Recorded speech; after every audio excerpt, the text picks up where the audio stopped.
Buon pomeriggio a tutti e ben ritornati sul mio canale Stop Global Gang Stalking. Ho trovato un testo molto interessante che ho intenzione di leggervi ed è un estratto di un testo di Franco Basaglia dove mette in questione non solo l'istituzione manicomiale ma molteplici istituzioni, ossia quella carceraria, giuridica, scolastica, accademica, ospedaliera e familiare. L'istituzione come struttura gerarchica tesa a trasformare le potenzialità umane emergenti dalla devianza in forme gregarie di sottomissione al potere. Si tratta semplicemente di imparare a non dire sempre sì. Il nuovo psichiatra sociale, la psicoterapeuta, l'assistente sociale, lo psicologo di fabbrica, il sociologo industriale, per non citarne che alcuni, vogliamo aggiungere tutti i vari guru e coach, pseudopsicologi che bombardano il web, soprattutto in questi ultimi anni. Dovremmo parlare anche di loro, che creano solo una grande confusione mentale nella gente e, come ho potuto anche notare, si contraddicono anche molto spesso. Che dire? Non sono che i nuovi amministratori della violenza del potere.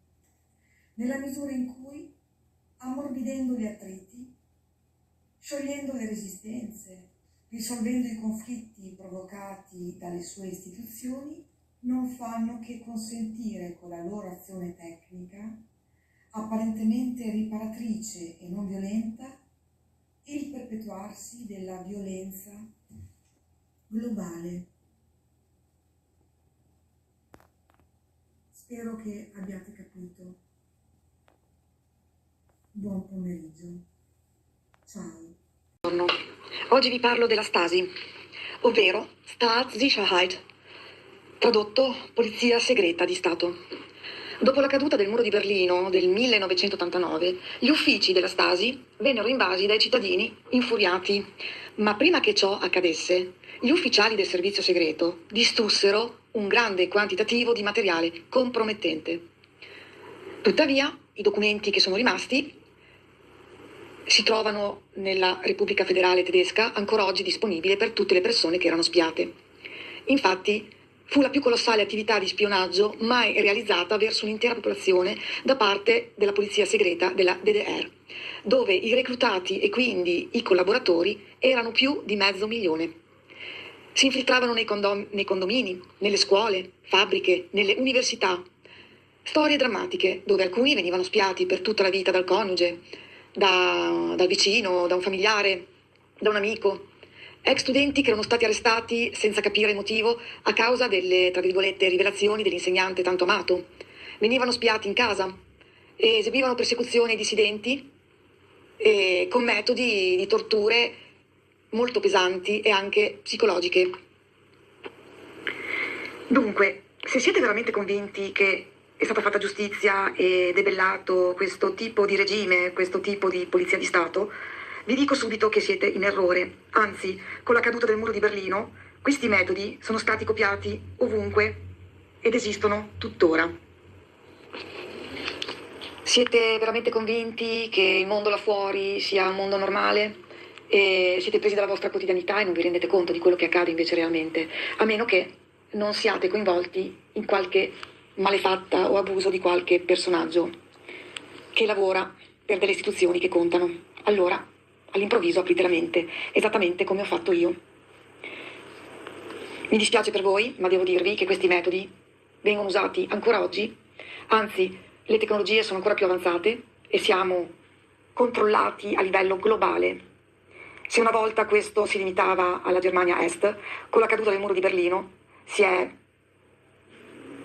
espansa a macchia d'olio e molti stati adottano questi metodi. Infatti non siamo più in democrazia, non lo siamo mai stati a dire il vero. E quindi bisogna stare molto attenti, al punto che veramente ancora oggi non puoi fidarti di nessuno tranne che di te stesso. What I am describing about this agricultural sector or the guest worker program is actually human trafficking. It is merely what we find legally tolerable. And I would argue this is fertile ground for exploitation, and all of this had been hidden to me before I tried to understand it. I wasn't the only person grappling with these issues. Piero Midyar, the founder of eBay, is one of the biggest anti-trafficking philanthropists in the world.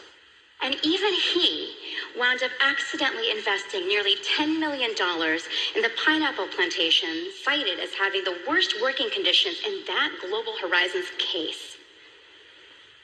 When he found out, he and his wife were shocked and horrified. And to think about, it's hard to imagine. But the truth is, it is happening right here in America. Predators targeting vulnerable girls and women, sometimes as young as 11. They lure them in online and off, flattering them with compliments, praise. You're pretty, you should model. They learn the victim's vulnerabilities. They gain psychological control. They isolate them. And then they threaten them with violence against the girls or their families if they do not do as instructed. The girls describe feeling trapped, scared.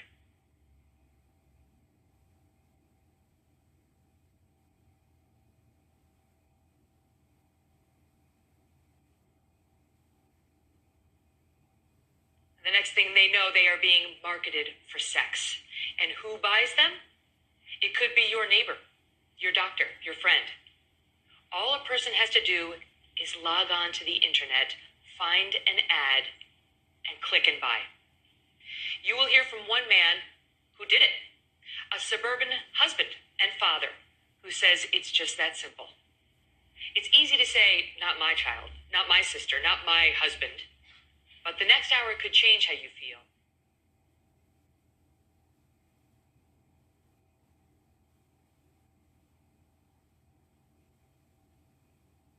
I had met him at a party. He was the kind of guy that everybody in the room wanted to be his friend, and all the girls wanted to date him. We dated for 6 months, and things got serious very quickly. So he proposed the idea of moving to Vegas, and he said, but I can't ask you and the baby to move to Vegas because this isn't where families live. And I thought, oh, he thinks we're a family. I'll come. He'd gotten us an apartment, and he told me that night we had some sleeping bags, I think. We weren't even completely, unpacked or anything. And he said, get dressed up. I want to take you out on the town. And he drove me to a dead-end street instead of to a nightclub. And so he was like, well, this building is an escort service, and you're going to need to sign up. And I thought, escort? That sounds like prostitution. This isn't what I signed up for. This wasn't my plan. And that's when he slapped me across the face. And he said, you're going to go inside and you're going to get my money back. And I knocked on the door, and he was an attractive young man. I remember him opening his wallet and counting out a little over $300. And I pulled me on top of him, and I had on a dress, so he had pulled my underwear to the side. And then I thought, how did I get here? How did I get to that moment where it's gradual, and then suddenly this boundary that you swore you'd never cross, you're crossing, and before you can backtrack, it's over. Rebecca Bender, who is now a nationally recognized anti-trafficking advocate, joins us here. Rebecca, welcome to you. Thanks. So this guy you'd been dating him for 6 months. He met your family. Had there been any indications earlier on that he was controlling, that he was manipulating? I mean, my family always thought something was not right, but I don't think very many American families think human trafficking. They thought, is he a drug dealer? Something's off. But I was so in love that it was hard to convince me otherwise. How did he get you to go into that hotel room for the first night with another man? Well, we went to a townhouse. It was a local call. We had left my daughter at home with his brother. And so immediately when he slapped me across the face, my first response was, I don't know where my baby is. I don't know my address by heart. I just got to Las Vegas from this tiny town in Oregon. I didn't know the city. And so I complied. I was afraid. And I just wanted to get back to my baby. And I just wanted the night to be over. I wanted to go back to being happy and in love and hopeful. And that's when I just started crying. I thought, this isn't what I thought. This is complete fraud and deceit to lure me away from my support system. There'll be some people out there who will say, okay, the first night you were afraid for your daughter. How was there ever a second night? Why didn't you separate from him? Why didn't you hitchhike, get out, do anything? Right. A lot of people think that. Well, it's the same reasons why women in domestic violence don't run. It's the same reason why there's cult-like behavior. I mean, they're very good at brainwashing and manipulation, and they make you feel like there's this dangling carrot that you're going to reach and that it's going to be over soon. One more week, one more day, one more month. And so you keep hoping that the end comes, and by the time a few weeks, month go by, you're pretty brainwashed. Talking. Do you see how they're talking to each other? Yeah. Yeah, the guy on the right's just got his left window open. Yeah, look, they're just totally staring at us. You know what I mean? They're moving. There he is. Oh, there he is. Here, no, let him go. Stop. Let him go. Here you go. Go ahead. No, we're good. Go ahead. No, we're good. Go ahead. No, we're good. Go ahead. No, we're good. Go ahead. No, we're good. Go ahead. What's this? Hey, buddy. I'm good. Who you working for? TMZ. Yeah, right. Okay. Piece of shit. Yeah, they're not TMZ. Because TMZ and photographers, they follow you only to get the shot. Where's your camera? You don't want a shot? You're from TMZ and you don't want a shot? Yeah. Ha, right.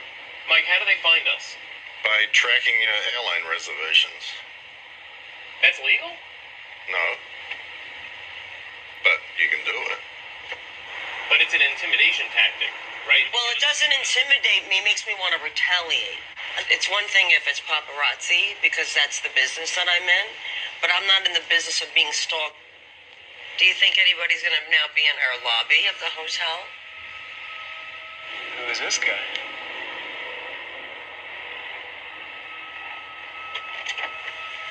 What's that guy doing?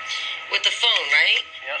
There's two guys with like their phones. Yeah, look at how they're like pointing They this both way. have their phones pointed this way. I got the guy with his phone. No, the other one too. The other one had his phone. I can just see one. You mean the guy right here? Oh, yeah. look, Here's Both the of them. Yeah. I got it. We should ask these guys how long he's been sitting there. Yeah, Yeah. it's us. Excuse me. Are you aware of how long those guys have been sitting in the lobby? With the phone pointed at us? Can you ask if they're guests? there a while, actually. I didn't even notice them until just now. Can you ask if they're guests of the hotel? I can. No, it's the other guy I'm worried about, not that guy, the Well, I other can't guy. see the other It's guy. both of them. Do you see the other guy behind him? Yes. Yeah. They're both doing the same thing now. Yeah. I say we hop out and. Do you want to confront them, Rinder, or you want to let them be? What about the other one? Did he check the other guy? No. He only did that one guy. Oh, he's outta here. leaving. Oh, they're both Oh, get outta leaving. here. They're both leaving? Interesting. Those Oh, two, they both have similar looking. those two are PIs for sure. Okay, who's got a camera? I do. Why were you taking video of us? I'm waiting for a friend, man. Why were you taking video of us? Don't do that. For friends, though. That's all. You're not a private investigator? I'm waiting for a friend. Is that what you're going to tell me? I'm waiting for a friend. You're going to tell me that you're not a private investigator? Or this jerk here was with you? You're not a private investigator either? Who are you people? Who are you? Who are you? You there? I got a picture of their license plate. One man, it turns out that he owns his own private investigative company.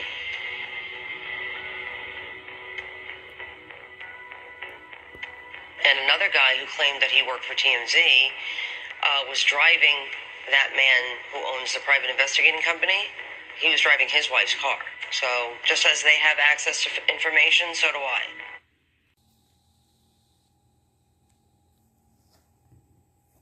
Lettera scritta da David Larson, ex investigatore, dedicata a tutti i target individui del mondo.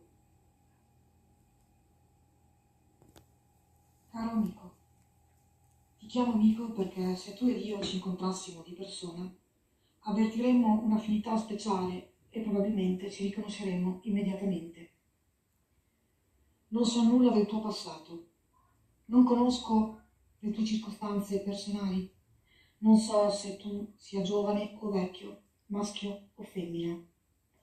Il tuo background etnico e religioso mi è ignoto, però ho un'idea del genere di persona che sei. Probabilmente hai tendenze molto artistiche ed una intelligenza superiore alla media. Sei probabilmente onesto e vivi con ideali più elevati della massa, delle persone.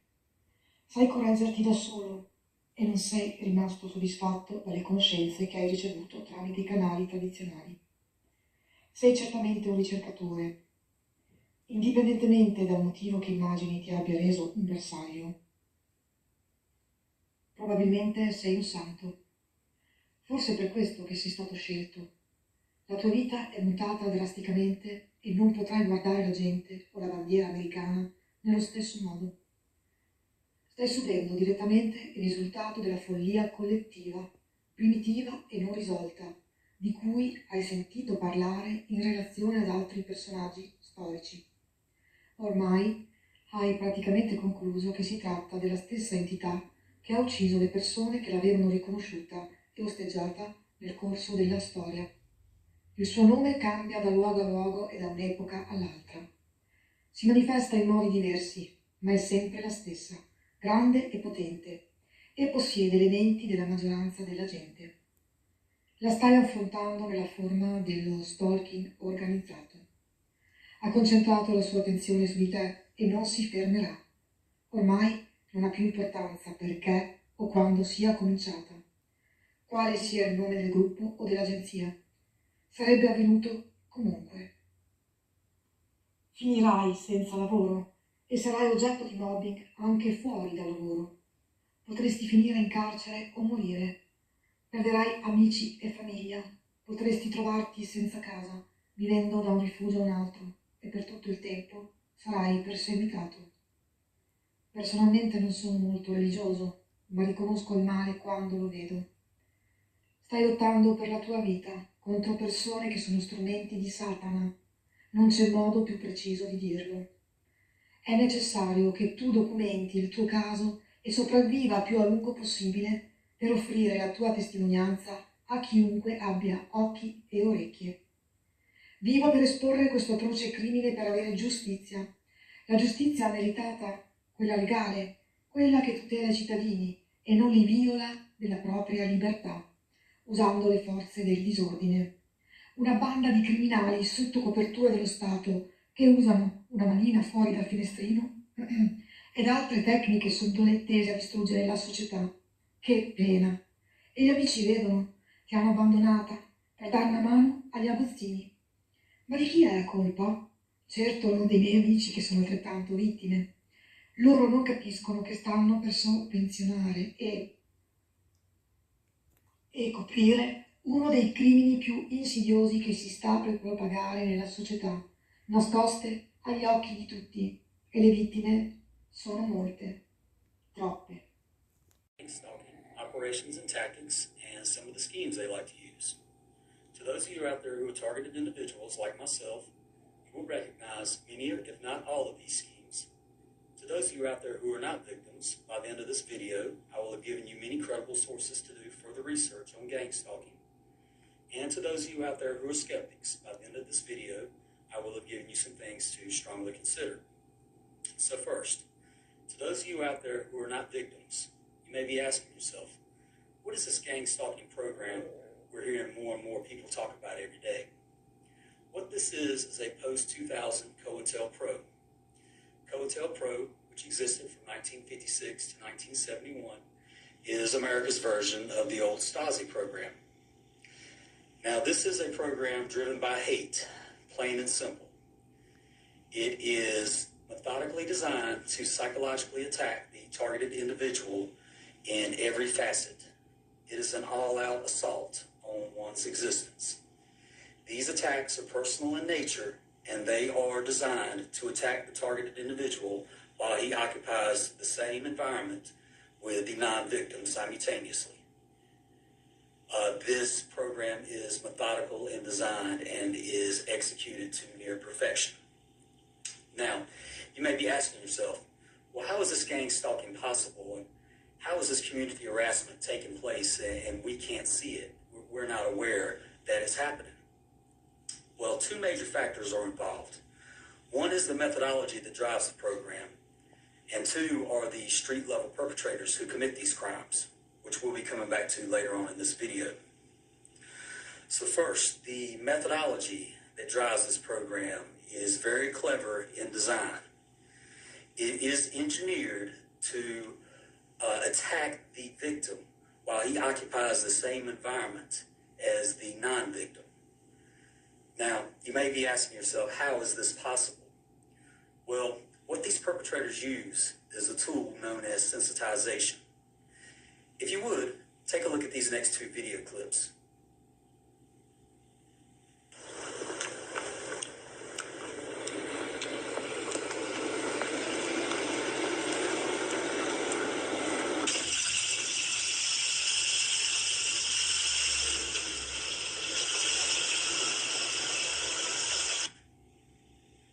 Okay, so nothing unusual there, right?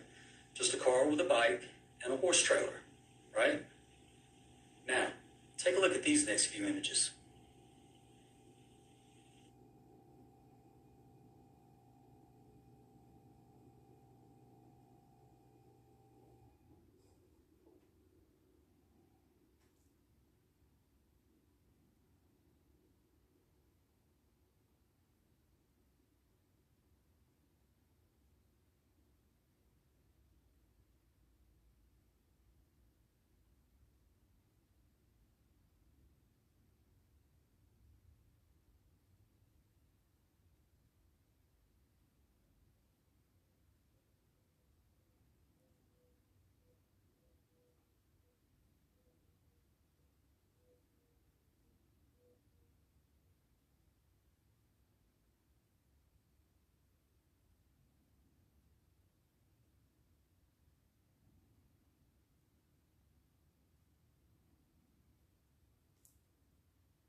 Now, if you've seen these images each day, every week, every month, for several months, or several years, you would become sensitized to these images. And as a sensitized person, if you were alongside someone who was not sensitized, and the two of you seen either of these,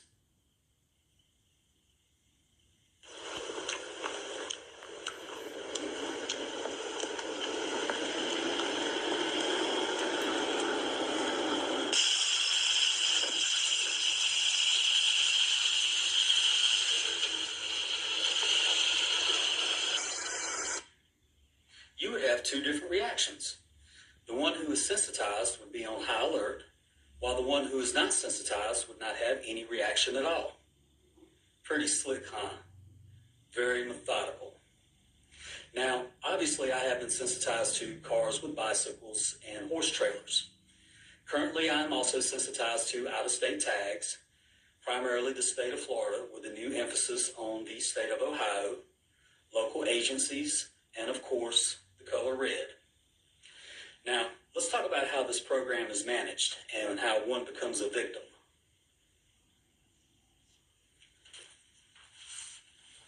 First, let's look at the FBI and what they consider to be a potential domestic terrorist.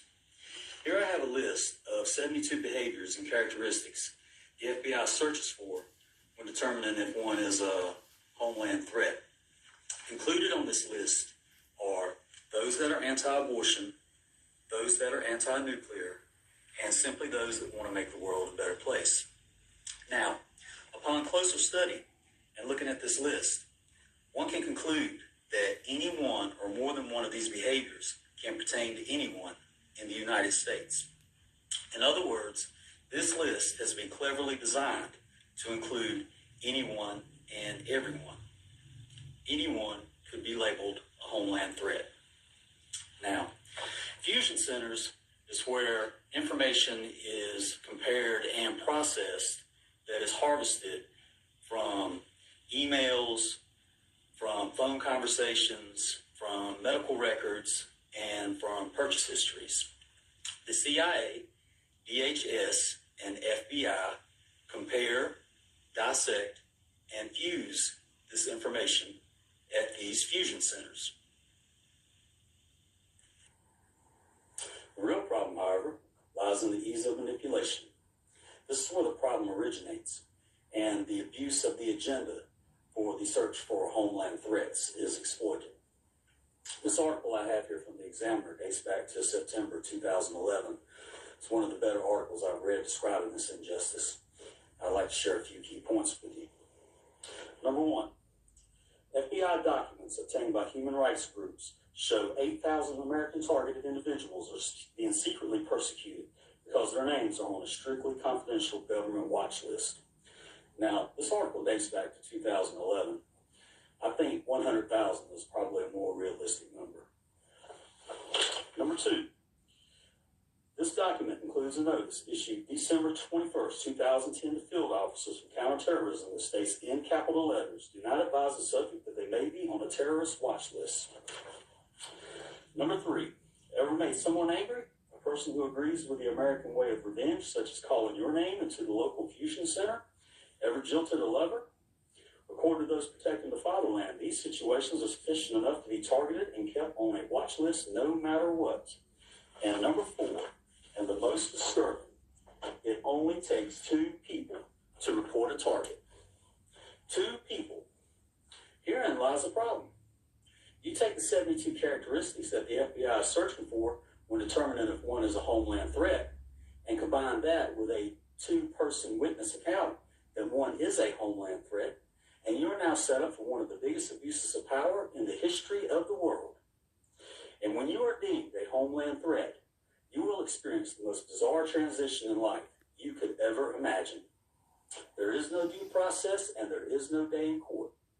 Your harassment is relentless. Now, let's look at some of these perpetrators out in the street that are committing these crimes. And one of the tools they like to use, street theater. If you would, take a look at this next video clip. What I'm going to demonstrate here are 2 different versions of street theater. This first version is a brief conversation of someone on a cell phone. Now, this street theater can be done with a cell phone, as this perpetrator is doing. When this perpetrator arrived, he sat on the opposite end of this coffee house until the table in front of me vacated. As soon as it vacated, he relocated quickly from his table to the table you see him at now, and immediately pulled out his cell phone. Now, first, notice his escalated voice. This is used for hooking your attention. Once he has hooked your attention, he will next use catchphrases as these stalkers want their presence known. And these catchphrases could include anything that pertains to you, family names, bank account numbers, where you work, listen for a minute. Oh yeah, I mean he'll be fine. I mean, the thing that is, the thing that is like this happened once with John Gibbs, and that too as well. And I want to make think that we, the character.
Isn't he?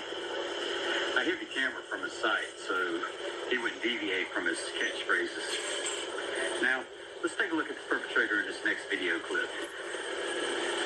The second example we're going to look at is this perpetrator conversating with someone else.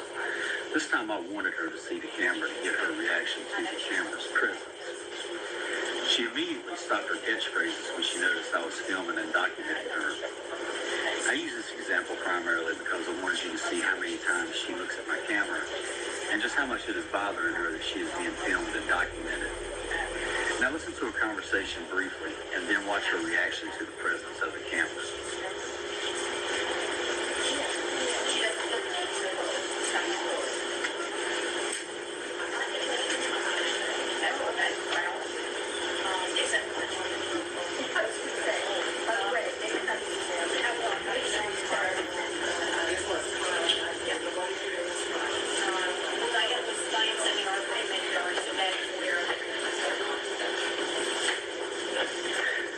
Reveal to her that she's being filmed and check out her reaction to the presence of the camera.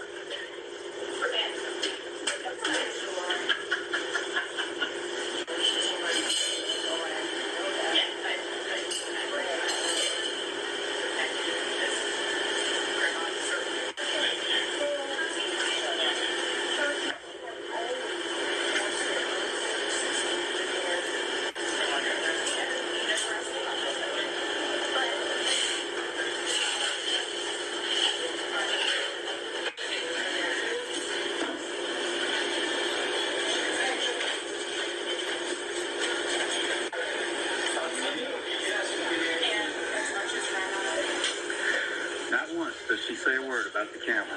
Although she is locked in on it, she just keeps checking to see if it's there in hopes I might remove it so she can start her street theatrics again. This is typical of the perpetrator's reaction when video is used to record their theatrics. When they realize that they are now on my file to resource whenever I need it, they will talk about anything but catchphrases. What I've done here is reverse their attempted implantation of uncomfortableness and used it against them. Now, the negativity they intended to poison me with is being used against themselves. They are afraid of exposure, period. The street theater is a huge part of the driving methodology of this modernized COINTELPRO. While occupying the same environment, this program has been engineered with years of research and fine-tuned to affect and impact the victim, while leaving the non-targeted individual unaffected, despite the fact victim and non-victim are sharing the same environment.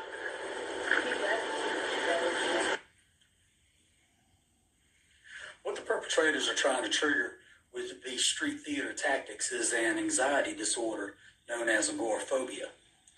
Agoraphobia is an anxiety disorder that is characterized by anxiety when the sufferer perceives his environment to be dangerous, uncomfortable, or unsafe.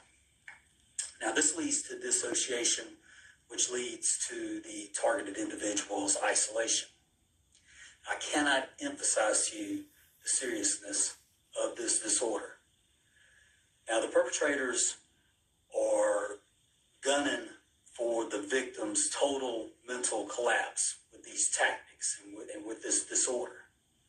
They're trying to make you do something you normally would not do. And they'll do anything and everything to make this reality. The inmates are running the asylum, so to speak. Now, while the methodology of this program is very clever, this system does have two significant flaws, and they are major. One is exposure by a video camera, and the second is the mental incapacity of the street-level perpetrator. Let's face it, people. These guys are no mental giants. They have succumbed to mind control.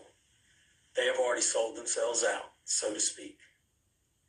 They are brainwashed robots that do whatever they are told, whatever they are ordered.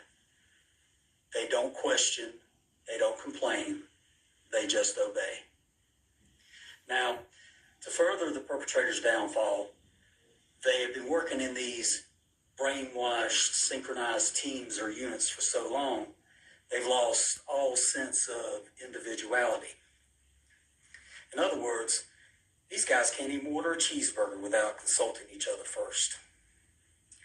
Now, earlier in this video, we talked about this post-2000 COINTELPRO and some of the Stasi characteristics. Take a look at this video clip. So the Stasi was spying on the population using a diverse network of citizens turned informants. The strategy of the Stasi was to fight any opposition by overt and covert measures. This includes the psychological destruction of the victims involved. One of the main attributes of Stasi symbolism is the color red. The two guys in this video use red t-shirts and red shoes to exhibit Stasi symbolism. Let me reemphasize. This has got to be one of the biggest abuses of power in the history of the world.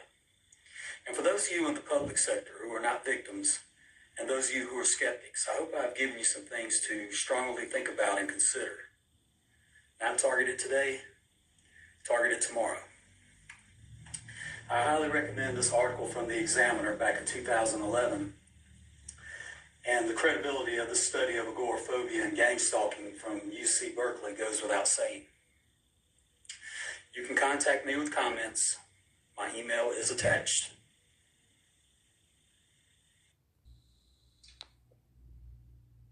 Hello, everyone. Today we're going to talk about the InfraGard and how it is structured. We're also going to talk about the end results of this community harassment. But first, I'd like to tell you about InfraGard and how it is structured. We're also going to talk about the end results of this community harassment. But first, I'd like to tell you about the facts of how I was placed on the watch list and the roots of my community harassment.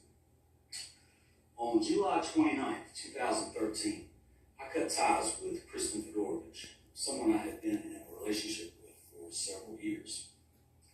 Now, I had lived 44 years of my life at this point and never had been subjected to any kind of stalking or any kind of obsessive behavior. Within 1 week of breaking up with Kristen Fedorovich, all kinds of harassment started in my life. I had vandalism to my home. I had mail that was stolen and then returned, repeatedly opened. There was harassing phone calls. My email account had been repeatedly broken into. There was breaking and entering into my garage. And Kristen Fedorovich had been seen lurking on my street during this period. Now, this harassment went on for 3 months, from July 2013 to October 2013. It was at this point in October when I decided something needed to be done about this, as the harassment seemed to get worse and worse. So my first step was to call the Greensboro Police Department. And what I did was I filed 2 reports. One for the vandalism to my home, where someone had literally climbed on top of my house and ripped the shingles off, and constant mail theft. Of course, this didn't go good. The Greensboro Police Department did not. They took the report, but they didn't help at all. So, as the harassment continued to get worse, I I decided something really needed to be done at this point, so I took a copy of the police report and I mailed it to Kristen's father. Now, this was in hopes that he would talk to her and maybe talk to her family, and they would be able to calm her down and stop this obsessive behavior that I was subjected to, that I was having to deal with. This letter would actually wind up backfiring in my face. Now, as the harassment continued, I decided I needed to do something stronger to try to end this whole harassment. So on October 24th in 2013, I filed charges against Kristen Fedorovich for criminal stalking. And the court date was set for December 20th, 2013. Now, when the court date arrived, that letter for mail theft wound up backfiring in my face. It was used against me, and with her spotless record combined with the lies that she told, I was forced to mediate and drop these stalking charges. So, 1 month went by between the court date and the last week of January 2014, when my full harassment began.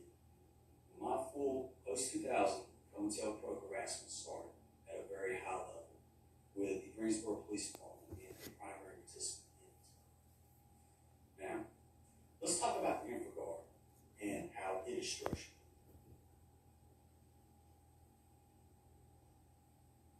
The InfraGard began in Cleveland, Ohio in 1996 and has since expanded to become a national level program with InfraGard coordinators in each FBI field office.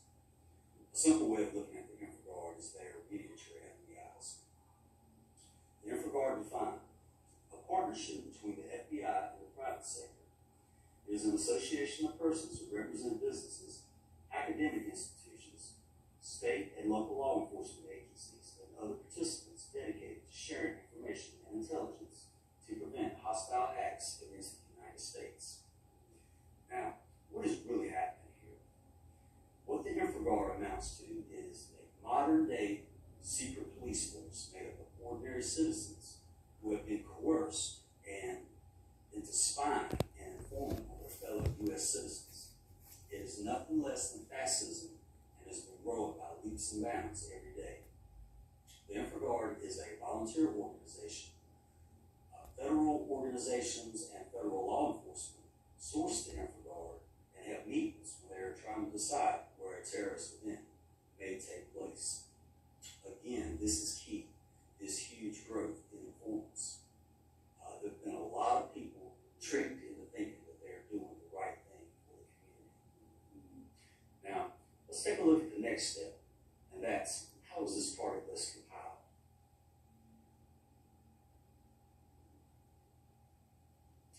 Again, this begins with the InfraGard. As we've already said, the InfraGard has meetings to decide where a terrorist event may take place. Now, it's in these meetings that they drum up a lot of fear. And it is out of this fear that they ask people to come up with target lists, to come up with a list of names of people that they may suspect.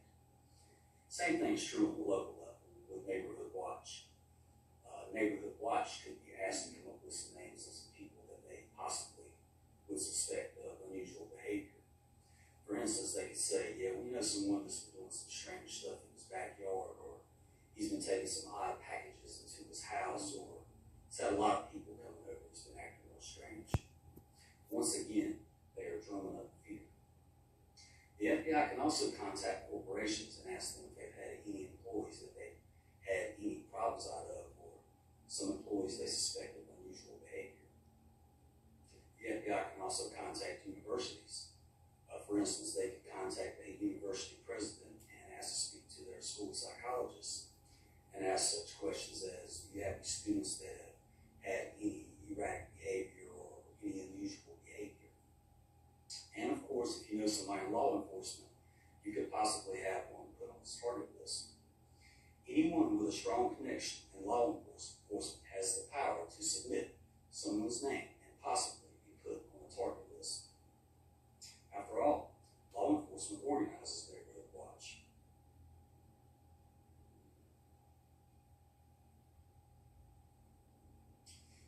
can see, this target list is compiled from these different agencies, third parties, and private organizations. And once the target list is formed, they can start using paid informants and volunteer informants. DEA has a large number or a large network of informants as well. And what these organizations are told is that these targeted individuals are people of interest and that they're involved in some criminal activity. Now, another angle these law enforcement entities can use is they can go to corporations and universities and offer them something that is called protection for information. What they can do is say, if you can give us a list of people you don't like, or people that you think may be a problem in your organization, or people that you may suspect of some illegal activity, we can provide, in exchange for this list, protection for you, your staff, and your families. We can make sure that no harm comes to you or your families due to these people of interest. Now, let's talk about the harassment and the end harassment that results from this post-2000 COINTELPRO program.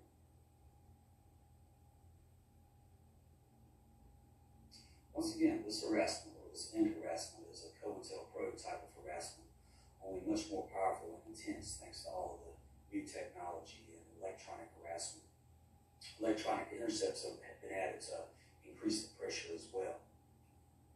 Now, the main goals for these perpetrators force the targeted individual to commit suicide, become an active shooter, or suicide by cop. Many targeted individuals commit suicide. However, some targeted individuals react differently to all the harassment from, for example, light and sound. When these tactics are combined with noise campaigns, sleep deprivation, and highway harassment, the results can turn out quite deadly for the targeted individual. What they're trying to do basically is pester you to death. In the eyes of these people, many people will fall down and will not survive this process. And you can look at the statistics. Suicide has doubled or tripled in the last 10 years, depending on what area you live in.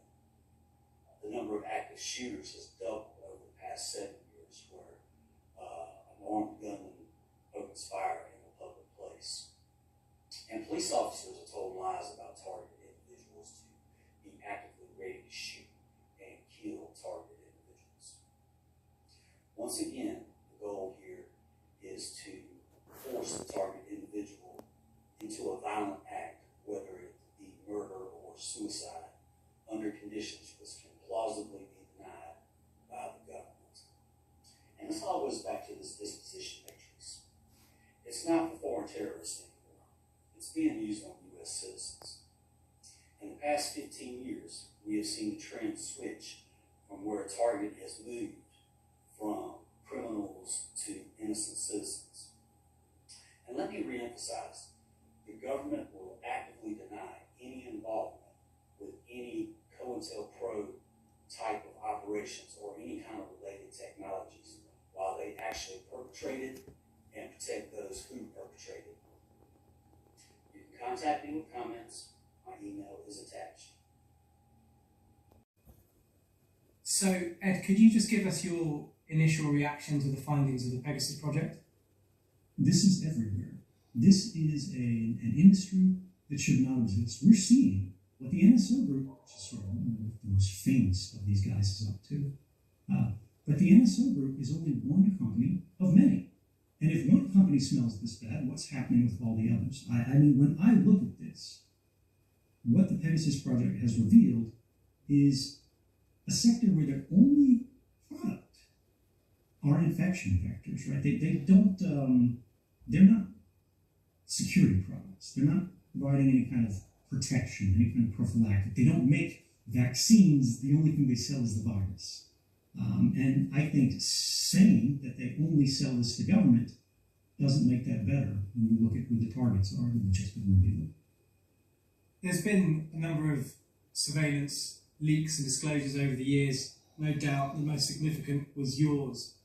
How do you think this one compares? This is everywhere. This is an industry that should not exist. We're seeing what the NSO group, which is sort of one of the most famous of these guys, is up to. But the NSO group is only one company of many. And if one company smells this bad, what's happening with all the others? I mean, when I look at this, what the Pegasus project has revealed is a sector where their only product are infection vectors, right? They don't make vaccines. The only thing they sell is the virus. And I think saying that they only sell this to government doesn't make that better when you look at who the targets are that we just been revealed. There's been a number of surveillance leaks and disclosures over the years. No doubt the most significant was yours. This is certainly one of the most important.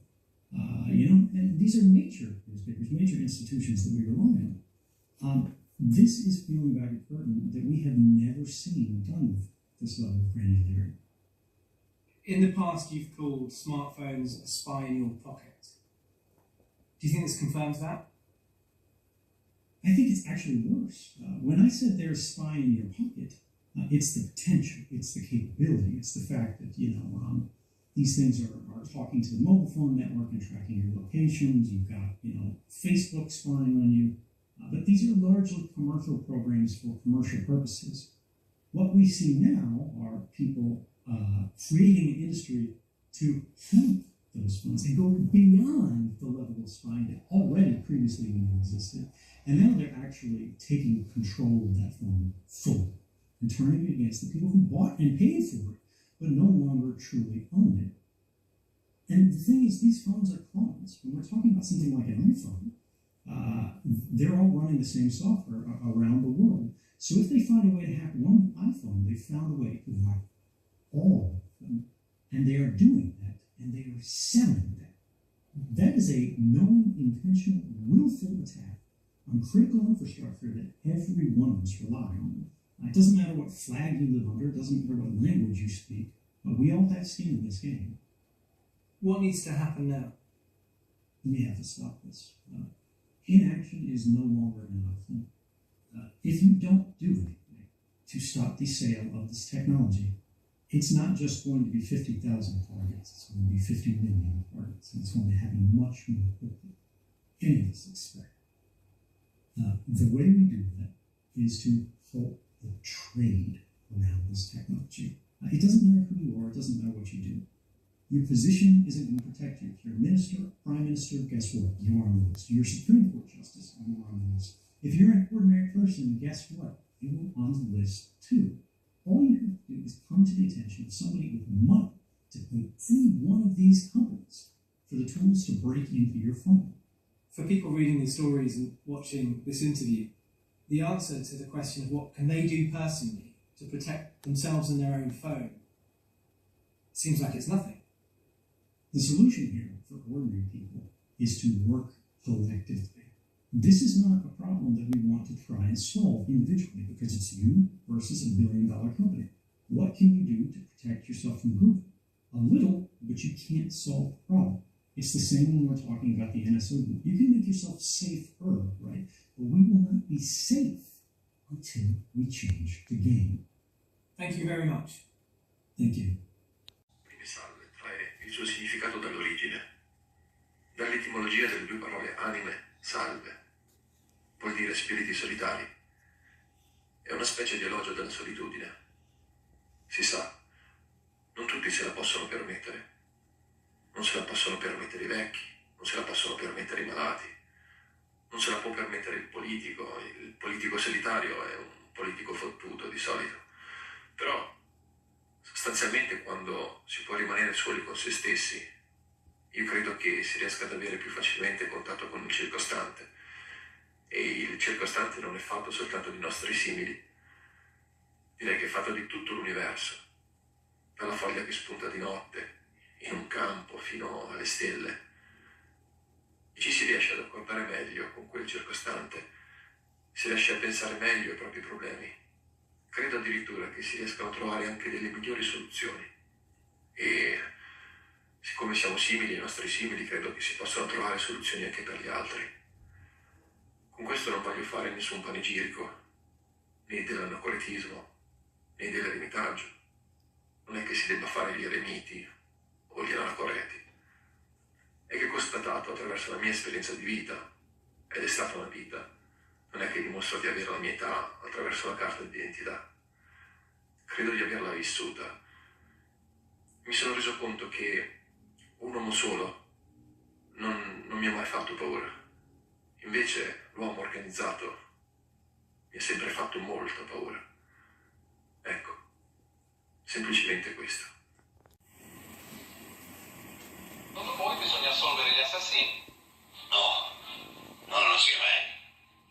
Voglio dire che ci sono due modi per uccidere un essere umano.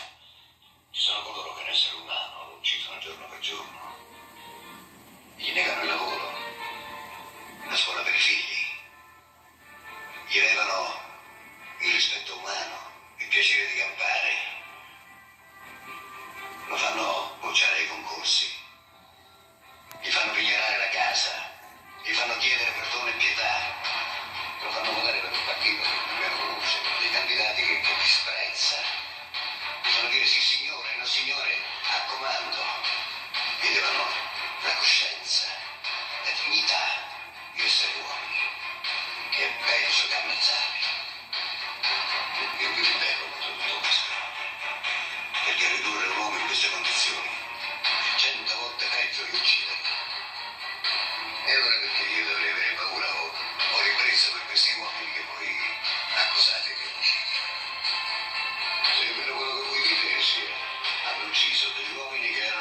benissimo.